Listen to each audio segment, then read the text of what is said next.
Hello and welcome to week 9, where we'll be talking about data collection. But before we jump into data collection, let me just do a little bit of housekeeping and business to get us situated here. For one thing, next week I will be away at a conference, so there will be no module posted and no materials due. So all of the materials, the readings and the reading response that are posted along with this module will be due in 2 weeks' time. And this can hopefully give you time to begin working more on the substantive parts of your practicum assignment. Speaking of which, I'm going to, before going into data collection, briefly just give an overview of an evaluation plan, since that is the type of practicum that most of you have chosen. And I will also make reference to some documents that will be posted in Canvas along with this module to help guide you as you create an evaluation plan.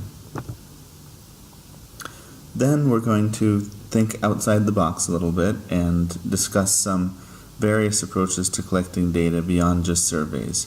Very often surveys are the first things we think of, the first tools we think of as data collection approaches, but there are so many other ways, so without going into all the details, we'll at least touch on some of that today.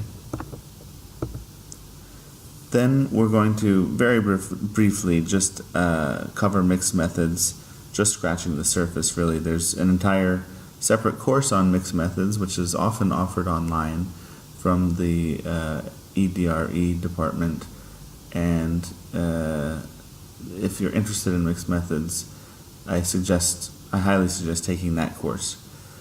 And then, since for better or for worse surveys are such an important part of data collection in many evaluations, we will spend a bit of time today going over how to get to good surveys, either creating or finding an existing one or adapting an existing survey to meet your needs. So just really quickly, an evaluation plan, for those of you who are creating one, should generally have these sections, and I'm asking you to include these sections in your plan. And like I said, there'll be more detail on each of these sections in a document joined to this module, as well as a rubric that I will use to guide my feedback to your evaluation plans. So, and this is pretty much the going template or outline that you would see out there in the professional evaluation world. So if this is interesting work to you and you want to write evaluation plans and do evaluation work as part of what you do, this is a good go-to template to use. So starting off with section A would be a representation of the program's mission or the organization's mission. So oftentimes this is the overarching organization in which the program is couched. And this is very short, just a paragraph or two saying, what is this organization all about? And then part B is the program description, and this is usually a little bit more in depth, maybe a page or so, and it is what it sounds like. It's a description of the program, talking about who are the participants, what are the specific objectives of the program, why does it exist, how long has it been around, to give the reader a basic idea about that program. Then we get into the evaluation section of the evaluation plan, starting with the evaluation purpose statement, which I mentioned last week is really important. Along with the evaluation questions, it's that center of the hourglass. It's where everything comes together. So the evaluation purpose statement, and again, this is laid out in the rubric, the evaluation plan rubric that I will put up on Canvas. The evaluation purpose statement is kind of like an abstract for the entire evaluation plan. It says, probably in the first sentence, what is the purpose of this evaluation? Why is it being done? What are its intended uses? Who are its intended users? Maybe what evaluations of the program have been done in the past, and how will those connect to this evaluation? Then part D, the evaluation question section, doesn't have to have a lot of text. It can essentially be just the evaluation questions. And again, depending on how detailed those are, those might be 1 or 2 or 3 or even more questions. Then you go into the sections that rely on material that we haven't covered yet. Section F is in part what we're covering today, measures. And then in the text, you've already seen some writing about sample and design and analysis, but we'll also cover that once we're back from our break next week. So this is the real meat and potatoes of the plan, where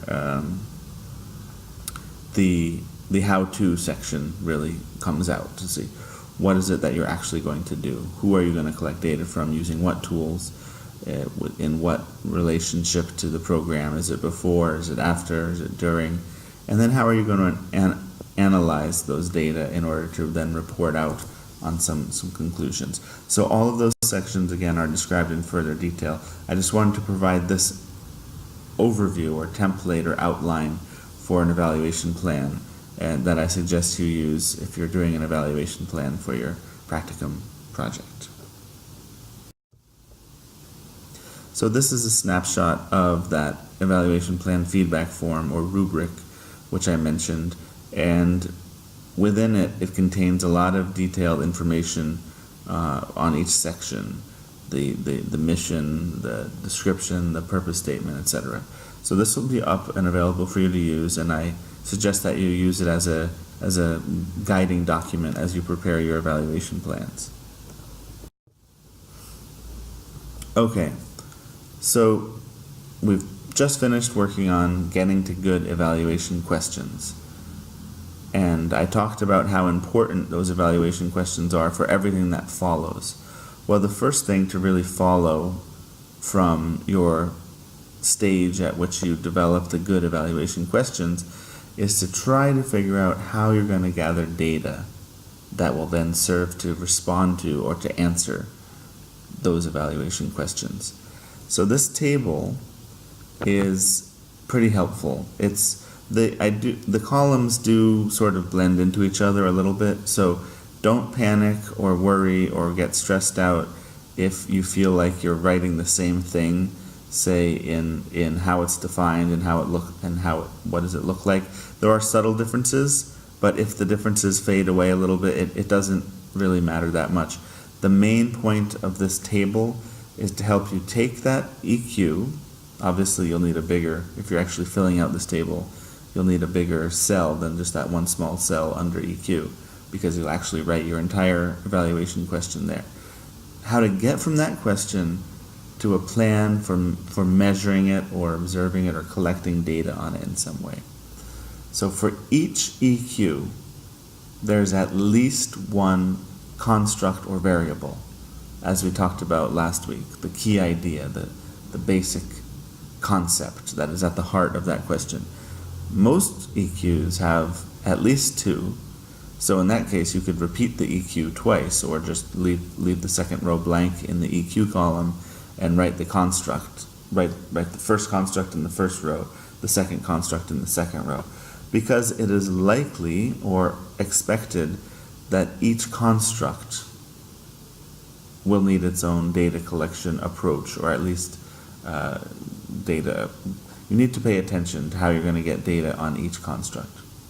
So then going along the row, for each construct, say you've identified a construct like youth interest in science. Maybe you're running a 4-H after-school program in a STEM type of area, and one of your goals, among others, is to increase the youth's interest in science.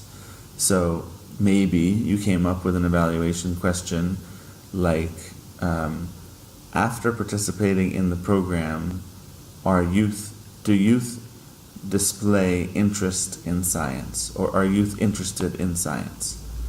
Okay, well, so you know what participation means for the most part, although if it was identifying a construct is not that easy. So say you pick one construct, which is participation. How is it defined? Well, somebody could say, okay, participation is if a young person came one time. but there's literature and research in 4-H that talks about a specific number of hours or contact hours that a young person needs to have to really benefit from the program. So maybe that constitutes participation. Or maybe you know that each session is different and brings something unique to the table, so that participation really constitutes being there for all of the 6 sessions or all of the 7 sessions. That is actually to be determined. That is up to you, but should be based on some background in the literature or some theoretic grounding as to why you're defining the construct that way. Then youth interest in science is another construct. It's probably the primary construct in this EQ. Well, then how do you define that? You write down youth interest in science, but then how is that defined? Again, you could turn to the literature. There's lots and lots and lots that's been written about what youth interest in science looks like, but maybe within your context, whether it's cooperative extension or some other outreach program, maybe there's a particular way that you define that construct, and this is where you can represent that. And then just in everyday language, ask yourself, what does it look like? How would you know it if you saw it? So if you've got 10 young people sitting in a room doing an activity, and 7 of them are displaying interest in science and 3 of them are not, how would you be able to tell the difference? What would it look like? And then, given that apparent empirical demonstration or observable difference in that, either the presence or the absence or the degree of that variable, how might you be able to measure it? And what sort of tool would you need to capture it? Is it a survey? Is it an observation? Is it a participant observation? Is it and this is where very shortly I'll show a list of a number of different ways that you can collect data, because we often, as I said, we often go to the survey, but that's not necessarily the best way. It's sometimes important for particular constructs to think outside of the box. So this will be your activity for this module, so due in 2 weeks' time, is for your EQs that you've come up with for your practicum project, to work through what are the constructs, how they're defined, what it looks like, or how would you know it when you see it, and then how you might get some data on it. And if you have any questions about how to do this, it can be a bit of a tricky activity to figure out. And again, don't get too worked up about putting things in the right cells of the table. Just fill out the table the best you can and let it help you think through how to get from your EQs to a data collection approach. But as always, if you have any questions, feel free to email me and I'll get back to you as soon as I can. So, some overarching questions to ask yourself about data collection are the following. What information will be collected, from whom, when and how often, under what conditions? And this is, in some cases, getting back to that experimental design or quasi-experimental design question, compared to what? So if you remember from last week, this is essentially how I defined design, the design of an evaluation or of a social research project. So these are the basic broad brushstrokes of what you need to know to come up with a really good data collection and analysis approach. Some slightly more technical considerations, and depending on the direction your evaluation is going, you may or may not need to engage with these. And if you've taken social science research courses, such as Qual or Quant, you probably have gone into more detail in these than we're going to do now, and that's good. Those lessons, those insights can help you in evaluation. That's one of those ways in which program evaluation and social science methods overlap. But very quickly, it's helpful just to think of the different forms of data, such as demographic or descriptive data, process data, and outcome data. And the text does a good job of going into more detail about these different types, so you can read up on those in the Mertens and Wilson. Then, very important distinction, whether it's qualitative or quantitative or mixed at the end of the day. And given your decision about whether it's qualitative, quantitative, or mixed, then what types of tools would you use to collect those data? Then, and this is really more about variables, but it's essentially the same as for data. Is it nominal, ordinal, interval, or ratio data? And all of these are explained not only in the text, but also in the Bill Trosham Research Methods knowledge base. If you go to that resource, there's some good information on this. But and this really becomes important around analysis, because very often there are analyses which are appropriate for instance, ordinal or interval data, especially, which if you try to apply them to variables that are nominal in characteristic, that won't work. And here's the think outside of the box moment. And I got these from Ellen Taylor Powell, who is a retired extension evaluation specialist from Wisconsin. And this is just a list of some various ways that you can collect data beyond the survey. You can also look at document analysis or existing information, pictorial records and observations, and in many cases you can have participants take pictures and then use those as part of the evaluation. And that's an approach that's often used with young people. They call it photo voice or youth photo voice. There are surveys, very, very, very common, oftentimes appropriate, but certainly not the only tool that's out there for you. There's case studies where you take a program and more holistically treat it as a unit and gather all sorts of different types of data on it. There are interviews, group assessment, expert or peer review, which might be, to get back to our youth interest in science example, if you're trying to evaluate a curriculum or a lesson plan, a valid thing to do would be to show it to a group of experts in scientific literacy or in science pedagogy and say, does this approach match the leading thinking about what a good lesson plan in STEM should be? And the type of validity that can come out of such a test would be certainly face validity or expert validity, just to get back to those multiple definitions of validity that we talked about briefly last week. And so you see the list goes on. The unobtrusive measures one is something that I have always found intriguing, and that essentially means where in an ethical way, of course, because you need to be careful that you're not tricking people or collecting data from them in a way that they would not want without their consent. But generally in an educational setting, if it's not a risky type of program where you're not trying to collect data on breaking the law or engaging in risky behavior, an unobtrusive measure would be approved by the IRB because it doesn't pose, that's the Institutional Review Board, because it doesn't pose a risk to the participants. And on the other hand, it's often perhaps preferred by participants because instead of taking them away from the program and taking their time and energy, through an unobtrusive measure, you would be able to collect data from them without them having to even stop and do something, go out of their way to provide you with that data. So a couple examples that I have heard of along the years that I really like. One was, and this is sort of along the lines of market research, someone wanted to find out what radio stations people were listening to.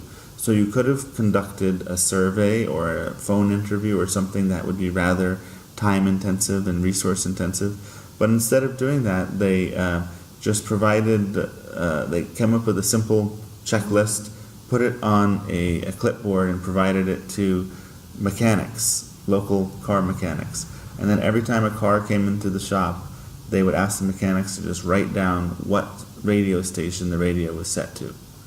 So, of course, there are certain biases involved, and and it's not necessarily representative or systematic per se, but it is a good unobtrusive way to get a snapshot of, at least in people's cars on that given day, what radio station they were listening to. Another example was, and I think this is a real life example, is a museum that wanted to collect data on which of its exhibits were the most popular. So they could have hired interns or staff to go walking around with clipboards asking people about what exhibits they liked, but instead they had to replace the floor tiling. So they replaced it with a type of tile or carpet that wears down relatively quickly. And by then looking month by month at the wear pattern on the floor, they were able to see where the majority of the crowds went, and were able to at least make some sort of tentative claim about what exhibits were more popular than others. Of course, again, there are other biases that can come in, like it might appear that the exhibits near the bathrooms or the gift shop are more popular when really there was just more traffic going that way for other obvious reasons. So, just one last point here, which is on the Learning Store of University of Wisconsin, there's a lot of different tip sheets on data collection and on other aspects of evaluation that you could find useful. So in addition to this list, it's always a good idea to check out that website and see if there's other helpful materials for you depending on what type of data collection approach you're using. Same for Better Evaluation. Better Evaluation, the website, would have a lot of information on these many different data collection approaches as well. So now that the world is just opening up in front of you with all these different types of data collection, how do you know which ones to pick?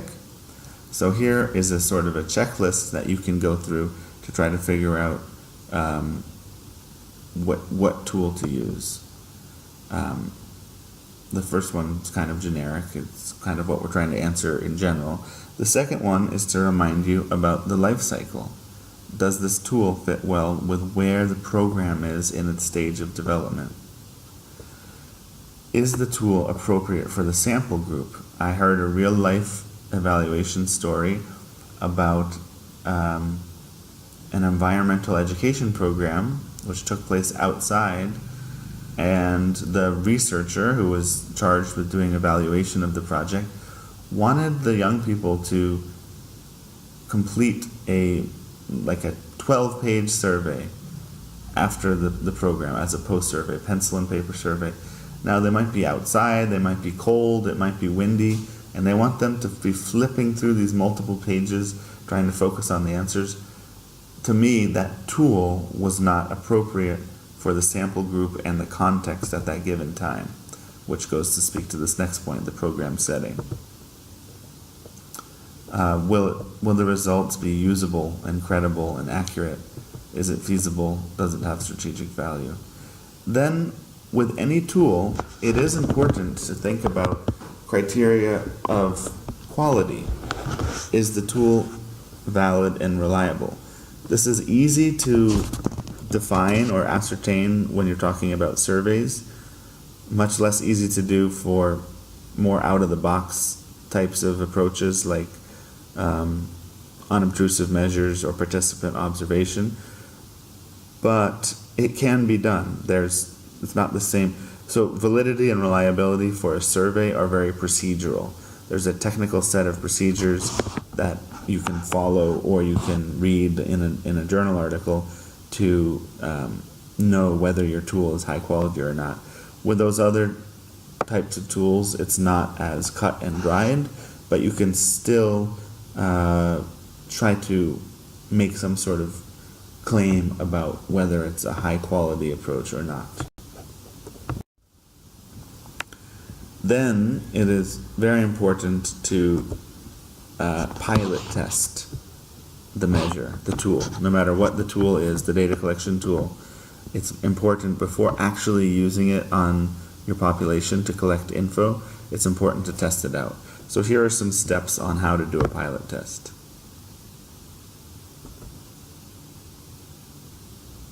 And here this would be meaning to discuss their experience in taking the tool.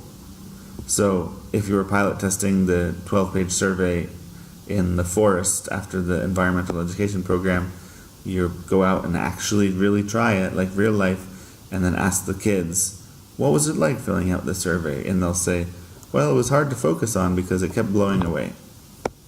And here are some specific questions that the pilot tester or the evaluator could ask the participants in the pilot test.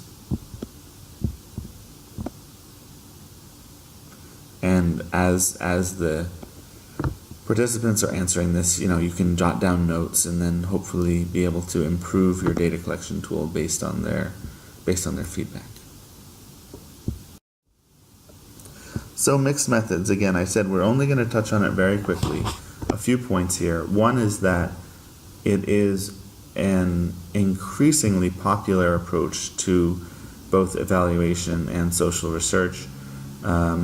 People define it differently, but generally it means a study where there is some collecting and analysis of numerical or quantitative data and some collecting and analysis of qualitative data, which could be text, images, impressions, words, whatever. And that those two mix in some way. We touched on this last week in the sense of the different typologies or designs of mixed methods. So that's an important consideration to keep in mind. And just one last thing is, and a few of you have mentioned this in your writings throughout the weeks, and that's the question of the paradigms. So if you're doing, like we saw examples of in the text, one of the earliest examples we read about in the Mertens and Wilsons was that quasi-experimental design that also had a qualitative or interview type component. So are you just mixing data, or are you also mixing paradigms and worldviews? If you are mixing worldviews, what does that mean for the different assumptions? Does that mean that on Monday and Tuesday, as you collect the survey data, you have a post-positivist epistemology, and then on Wednesday and Thursday, as you do a few rounds of interviews, you somehow switch over to a constructivist epistemology? These are very difficult questions that I've been asking leaders in the field about for a few years. And in fact, Donna Mertens herself and I have been having a very interesting discussion lasting over the last couple of years about this. I hope to one day write it up into an article if I can ever find the time. But it's fascinating because she says that no, you do not ever switch epistemologies, because your epistemology is essentially your worldview, your way of seeing the world. It might change over time as you over the years, but not within one project. But then a close friend and colleague of hers, Charlene Hess-Bieber, who's a professor of mixed methods and feminist methodology and education research at Boston College, says the contrary. She says, no, if you're doing the survey in the morning, then you're a post-positivist, and then if you're doing phenomenological deep interviewing in the afternoon, then you become values-based or constructivist or what have you, and you can shift your epistemology and your ontology as you put on different methodological hats. So the point of that whole rant is just to say that when you are using mixed methods, I think it's important to take some of that into account, to keep it in mind. Even though there's no clear answer, I think it's good if at least you're aware that when I'm mixing two different types of data, I'm also mixing paradigms, and that's worth thinking about, okay, how am I mixing those paradigms? What does it mean for me? Okay, so now to surveys, which again are the most ubiquitous, most widely used approach to data collection. They are not bad in any means, although some of them are bad, and we're going to wrap up this week by looking at some what's wrong with that question surveys, where there's surveys with lots of flaws, and because I'm sure every single one of you has had to sit through filling out a bad survey, because all of you to some extent are evaluative thinkers, where you're critically thinking, especially now that you're taking this course, I hope. And as you read the items or the questions on the survey, you're thinking, wait, this could mean this, or this could mean this. And since it could mean two different things, I don't know what they mean, I don't know what to answer. Or this whole section doesn't apply to me. It's asking about a part of the program that I didn't participate in. So I'm frustrated, I'm just going to skip through to the end. Or there are typos, or the response options don't grammatically or logically match the stem of the question. All sorts of problems. So surveys are not bad in and of themselves. They may very well be the best way for you to get at your construct, and they might be the most feasible and practical. But let's first of all be sure that it is the right tool, and then second of all, if you choose it, try to make a good survey that will get you actionable information and not unduly burden your respondent and make him or her upset for having to sit through that survey. So here's some more on surveys and what it takes to make a good survey. So, like I already said, I'm sure you have experienced survey fatigue, where it feels like there's surveys coming at you all the time. And I know many of you who pass out surveys after your programs feel kind of guilty that you're having your people do it because they're tired, or they did it last week and why are they doing it again? So you want to evaluate, but you're not sure if just handing out paper surveys or online surveys after every program is really the way to go. So some things that drive us all crazy about surveys.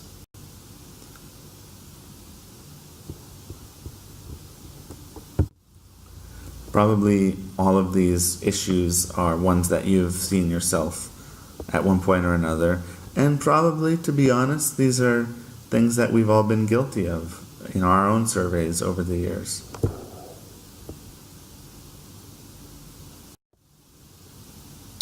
So here are the 4 golden rules for survey design.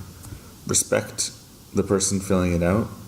Mind your EQs, meaning be sure that the things that you're asking, the items, the questions that you're asking on the survey actually have some bearing, some relationship to your EQs. Because if not, why are you asking them? And then similarly, the 3rd golden rule is to plan ahead, to look ahead. You're asking all this great stuff. Wouldn't it be interesting to know if the respondents prefer watermelon on Tuesdays or on Wednesdays? Okay, I don't know what your EQ related to that would be, but moving forward, how are you going to analyze that data? How are you going to glean any interesting or helpful conclusions from that data? And then lastly, pilot test, which we've already touched on.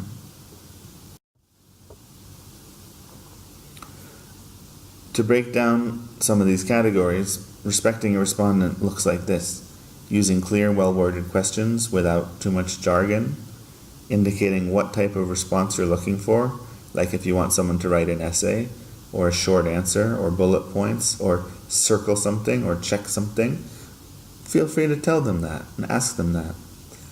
Be sure that response options cover all the possibilities. This is something that always gets me.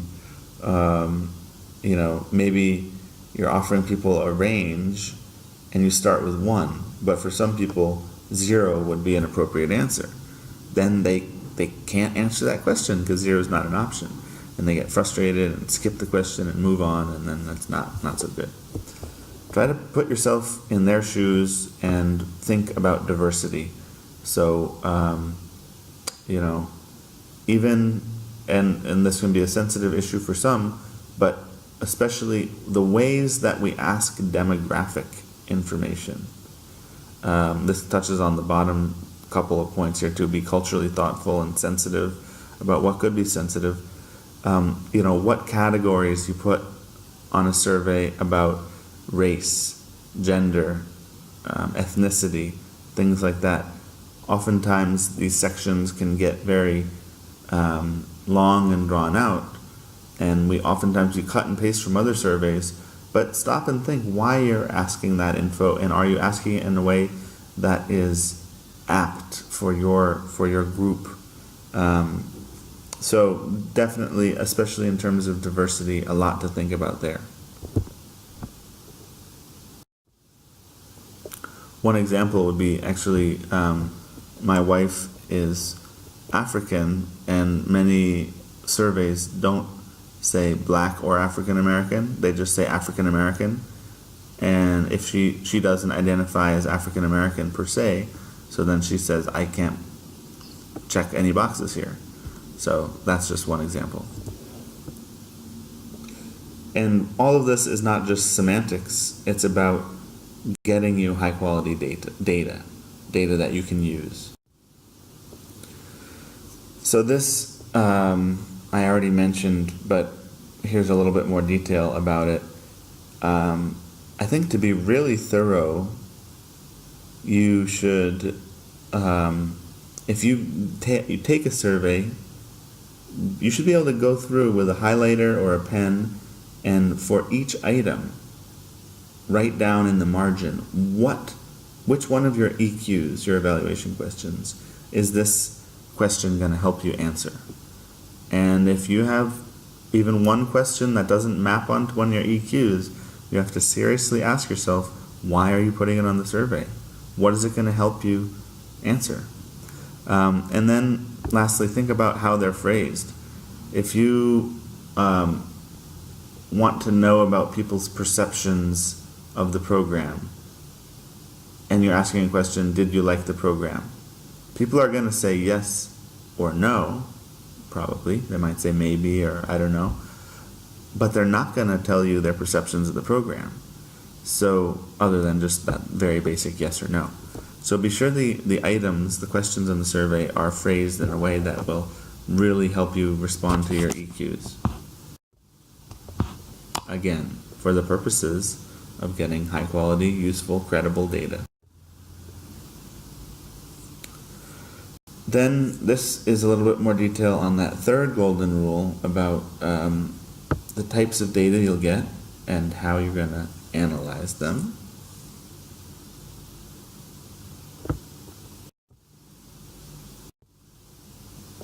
And lastly, just a little bit more rationale, justification for why it's important to pilot test. Specifically, I don't know if you've ever tried this, but if you're doing a survey that you want to be anonymous, but you want to be able to track over time, oftentimes you'll come up with a way to ask people to include a unique identifier code. Well, even that people will mess up or come up with some creative way to answer it so that their code on the pre doesn't look like their code on the post. So here's some examples of responses to people's responses to this request for generation of a unique identifier code. You see they're all different, and probably if each of these individuals does it again after the program, they're not going to come up with the same thing. And then you can no longer conduct the analysis that you wanted to conduct, which was, for instance, a comparison of individual scores before and after the program on a knowledge test or something like that. So now, before we move to the last part of the module, which is the game of identify that flaw in the survey question, what's wrong with this question, there's an important consideration, which is whether you should find a pre-existing survey and just use it as is, or find one and adapt it, or create your own homegrown survey. And so on this slide, we have a rather intricate decision tree to try to help you figure out whether you should find, adapt, or write. So first of all, do you have the skills and resources in order to create good new surveys that are valid and reliable? If so, go for it. If you don't, look at your system So if you are in an organization that has entities beyond just where you work, so a great example I always use is, you might work in a county extension office, but you know that you're part of a state program, which is part of a national program. Well, look through that system to see if there are existing surveys you could use. The Netway, which I mentioned earlier in terms of making pathway models, also has a list of measures. There are some websites, I know of 2 or 3 websites that have lists of data collection tools or measures for youth interest in science, or not just youth interest in science, but youth in STEM, for instance. So tap the system. Does the EQ imply a strong claim about effectiveness, and do the stakeholders, the funders especially, put a high premium on statistically valid and reliable surveys? And is it a very complicated construct? And are you going to be doing some sort of comparison or control group analysis? In those cases, it is almost necessary to use a pre-existing survey. And a lot of this has to do with the external purposes of the evaluation. This is much different than, say, just doing a survey for program improvement.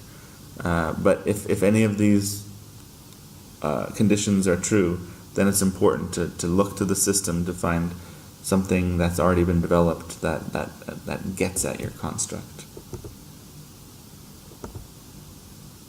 If you can't find one in that case, then again, if there's the time, come up with one. If not, you're out of luck. Then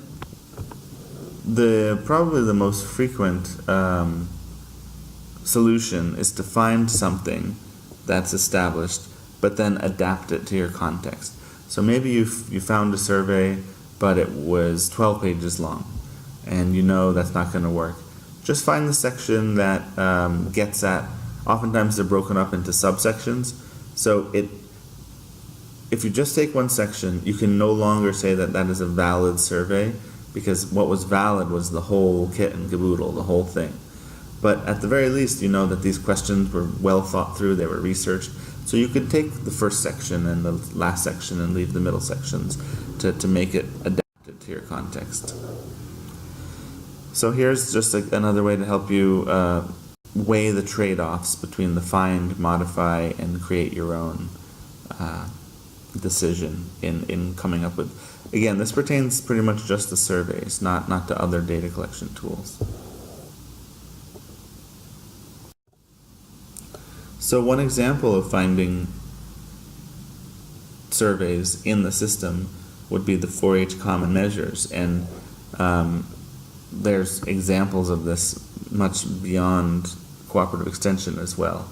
This is just one example with which I'm familiar. And it's a powerful way to tap into a system and then have some standardization across different contexts, and to know that there's a certain degree of quality that goes into this measure. So these, both for 4th grade and 8th grade, these various topics of importance to 4-H have been focused on in terms of the development of these different common measures, these common surveys, and they are available to 4-H educators. But again, in whatever system you work in, there's a good chance that you can find some sort of pre-existing measure that you could use instead of just creating your own. Here's an example of one of the 4-H common measures. They are also available online, as in addition to being available pen and paper. So again, trying to address that feasibility, usability concern. Okay, so to wrap up, I'm going to leave you with a fun game of what's wrong with these questions. So I'm going to slowly scroll through them, and you can read them on your own, and just before I advance the slide, try to, in your own mind, pick out 1 or 2 things that's wrong with each question. And then this will just get you get you practicing those good survey writing skills. And if I go too fast, the PowerPoint will be up on Canvas as a PDF, and you can take it to a party and liven things up by playing What's Wrong with These Questions at your next party. Okay, only partially kidding. Depends how much of an evaluation nerd you are. So without further ado, here's a quick round of What's Wrong with These Questions.